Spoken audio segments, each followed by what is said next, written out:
Hello guys, अस्सलाम वालेकुम। उम्मीद करती हूँ अच्छे होगे, स्वस्थ होगे। मेरी यूट्यूब फैमिली बहुत अच्छी होगी। और यहाँ पर बज चुके हैं 9। तो मतलब बच्चों की छुट्टी है, तो क्या नाम, देखो कैसे झांक रहा है। तो ये स्कूल नहीं गए और मैं नमाज़ और कुरान शरीफ पढ़कर लेट गई थी, क्योंकि बच्चे भी सोए हुए थे, मैंने नहीं उठाए थे। तो यहाँ पर मैं करती हूँ अब नाश्ते की तैयारी। तो देखिए जी, ये मतलब 9 बजे का टाइम है, तो मैं उठ चुकी थी। मतलब नमाज़ और कुरान शरीफ पढ़ने के बाद लेट गई थी, क्योंकि मेरे बेटे की तबीयत बहुत ख़राब थी, बुखार था बड़े बेटे को, तो लेट नींद आई थी। तो फिर इनकी तबीयत ख़राब होने की वजह से ये नहीं उठ पा रहे थे, तो फिर मैं भी अपनी नमाज़ और कुरान शरीफ पढ़ने के बाद लेट गई थी। जब ये उठे तो मैंने सोचा कि अब नाश्ता तैयार कर लूँ। तो नाश्ते में मैंने बना रही हूँ मैं पराठे। तो देखो, पराठे बनाने का रीज़न ये है कि भाई इतना टाइम हो चुका है, तो अपना दूध हो जाएगा और पराठे हो जाएंगे। और इसके साथ जो रात की सब्ज़ी रखी हुई थी, आलू की सब्ज़ी बनाई थी मैंने, तो मैंने कि वे हो जाएगी, तो उसी से अच्छे से पेट भर जाएगा और फिर ये दवाई ले लेगा। तो इतना काफ़ी टाइम हो चुका था, तो फिर मैंने पराठे बनाने से ही समझे, क्योंकि इससे पेट भी भर जाएगा और टाइम भी काफ़ी हो चुका है। तो मैंने की गुंजाइश हो जाएगी, तो तब भूख लगेगी, फिर 2, ढाई, 3 बजे जब भी भूख लगेगी बच्चों को, तब रोटी डाल के दे दूँगी इनको। तो देखो, मतलब जब घर में तबीयत ख़राब हो जाती है तो बहुत ख़याल रखना पड़ता है, अपना भी बच्चों का भी। और ये बुखार इतना चल रहा है बहुत ज़्यादा, क्योंकि बच्चे जैसा खेलते हैं स्कूल वगैरह में, घर पे तो ध्यान रख लेते हैं हम, तो बाहर नहीं। बाहर भाई बच्चे स्कूल में क्या कर रहे हैं, पसीनों में पानी पी रहे हैं, हवा में बैठ रहे हैं, तो इसकी वजह से ना बच्चों की आजकल मैंने बहुत बच्चे देखे कि जिनकी कंडीशन ख़राब हो रही है। बुखार या गर्मी सर्दी के वजह से बुखार बन जाता है, पहले गला दुखता है और फिर बुखार बनता है। तो इससे प्लीज़ थोड़ा सा अपने बच्चों को बचा कर रखिए, क्योंकि गर्मी इतनी ज़्यादा हो रही है, बहुत ज़्यादा।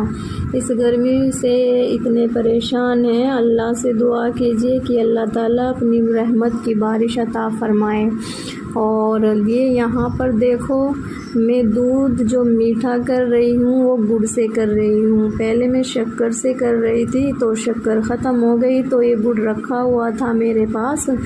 तो मैंने सोचा कि बारिश का भी मौसम चल रहा है, इससे नमी सी आ रही थी गुड़ में, तो मैंने कि ये ख़राब हो जाएगा, तो मैं इसको इस्तेमाल कर लूँगी दूध में। तो मैं ज़्यादातर ना दूध गुड़ या शक्कर में ही मीठा करती हूँ। मैं चीनी का दूध मैं बहुत कम देती हूँ बच्चों को, क्योंकि वो मतलब अच्छा सा नहीं लगता। और ये शक्कर और गुड़ का दूध फ़ायदेमंद होता है, सभी को मालूम होगा। तो बस यहाँ पर अब हमारा नाश्ता हो चुका है रेडी, तो बस हम खा लेंगे और खाने के बाद मैं दे दूँगी अपने बेटे को दवाई। तो मैं बस इसीलिए कहना चाहती हूँ कि प्लीज़ अपने बच्चों का ख्याल रखिए अच्छे से, ये मौसम बहुत ख़राब चल रहा है।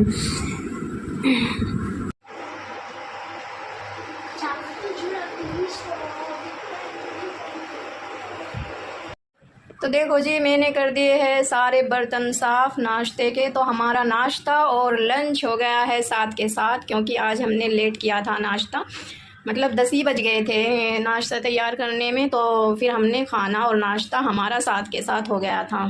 तो इधर मैंने दूध भी गर्म कर दिया है, दूध वाला आ चुका था, और अब बज चुके हैं 12।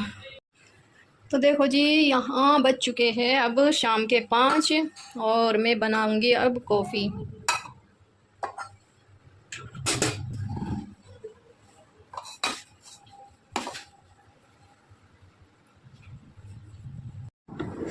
तो देखो जी, मैं अपनी वीडियो में अपनी यूट्यूब फैमिली को एक हकीकत बताना चाहती हूँ।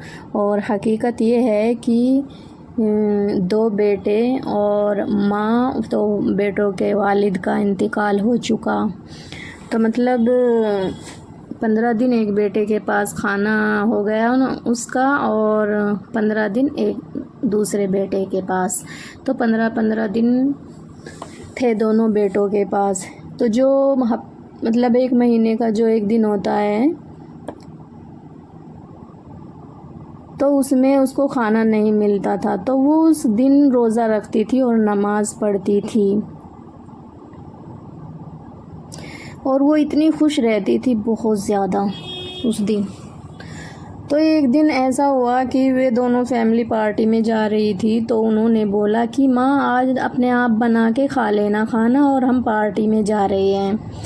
तो उसके दिल को मतलब इतनी ठेस पहुंची बहुत ज़्यादा, तो वो बोली कि बेटा मेरे से खाना नहीं बनेगा, और ये गैस वैस के सिस्टम है तो ये मुझसे चलाना नहीं आता। तो ना वहाँ पास में मदरसा था, तो वहाँ पे लंगर चल रहा था। तो बेटे बोलते हैं कि माँ आज ना एक काम करो, मदरसे में लंगर है और आप वहाँ चली जाना, और हम पार्टी में जा रहे हैं। तो उसकी आंखों में आंसू आ गए, तो वो चुपचाप निकल गई। पता नहीं बेचारी ने खाना खाया या नहीं खाया। तो पार्टी में चले गए, तो बच्चे बोले उनको, पापा जी हमारी शादी हो जाएगी और हमारी जॉब लग जाएगी, तो हम भी कहीं पार्टी में जाया करेंगे, तो हम भी आपको ऐसे ही छोड़ कर आएंगे जैसे आप दादी को छोड़ कर आए हो। तो मतलब एकदम चौंक गए भी कि भाई ये बच्चा क्या बोल रहा। तो उनकी आंखों में आंसू आ गए। तो उन्होंने महसूस किया कि भाई हमने जो किया वो बहुत गलत किया है, क्योंकि बच्चे पर हमारी तो संगति का असर हो रहा है। जैसे हम तालीम दे रहे हैं वो तो ऐसा ही सीख रहा है, जैसे हम घर में कर रहे हैं ऐसा ही सीख रहा है। तो देखो बच्चों को बच्चे मत समझो, बच्चों का जो माइंड होता है ना, तो वो एक जगह होता है जो हर चीज़ को फोकस करता है। क्योंकि भाई उनके माइंड में ये तो नहीं होता कि भाई फला काम करना है, आज बिजनेस में ये काम करना है, ये काम करना है। तो उनका तो फोकस पूरा मतलब घर में ही रहता है। तो उनको मतलब इतनी ठेस पहुंची बहुत ज़्यादा, जैसे मतलब उनकी माँ का दिल दुखा, उससे कहीं ज़्यादा उनका दिल दुखा। तो प्लीज़ इस बात का ध्यान रखिए ज़रूर कि जो हम कर रहे हैं बच्चे सब देखते हैं और वे माइंड में बिठा लेते हैं इन चीज़ों को। तो जो नफ़रत फैलाने वाले हैं, नफ़रत मतलब ज़्यादा से ज़्यादा फैलाते हैं, उनको मज़ा आता है, उनको खुशी मिलती है दूसरों का दिल दुखाने में। तो मैं उन तक ये बात पहुंचाना चाहती हूँ कि प्लीज़ इस नफ़रत को ख़त्म कीजिए और ज़्यादा से ज़्यादा प्यार फैलाइए, ताकि हम अल्लाह को जवाब दे सके मरने के बाद। तो हिसाब तो सारा होगा, अल्लाह सब देख रहा है, अपने बंदों का दिलों तक के हाल जानता है अल्लाह। तो ऐसा मत कीजिए कि ऐसा ना हो कि आगे आने वाले कल में बच्चे तुम्हारे से भी ऊपर हो जाए, और ये प्यार जो भी है थोड़ा बहुत ये भी ख़त्म हो जाए। तो इस बात का ख़याल रखिए ज़रूर प्लीज़। तो जो नए हैं मेरी वीडियो पर, मेरे चैनल पर जो नए हैं सब्सक्राइब कर लीजिए, और मेरी वीडियो बताइए प्लीज़ कमेंट करके कि आज का वीडियो मेरा कैसा लगा। अस्सलाम वालेकुम।